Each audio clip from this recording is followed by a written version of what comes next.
Па тоа Ќе е биде сабота манифестација недела? која што ќе се одржува по 19-ти пат. Сум сигурен дека една од најбитните манифестации за валандовчани изворно е потекната од нив, едноставно ја чувствуваат како дел од себе.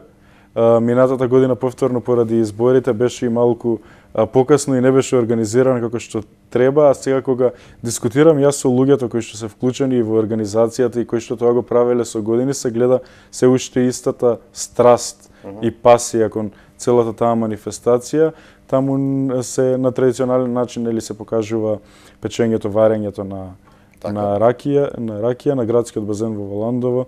На 21 е централната манифестација, на 20 ќе бидат пропратни активности кои што треба да ја најават ракијадата на градскиот площад во Валандово. Имаме побогата културно-забавна програма оваа година на манифестацијата. Се надевам дека и времето ќе биде подобро од минатата година, бидејќи лани беше многу ладно и многу ветар имаше, дека баш буквално валандовчани ќе дојдат и ќе уживаат. Ни помага оваа година и Министерството за земјоделство, шумарство и водостопанство, така да се надевам дека ќе имаме така помасовна исполнета програма во која што баш не само валандовчаните, кои посетителите кои што ќе дојдат ќе уживаат во настанот.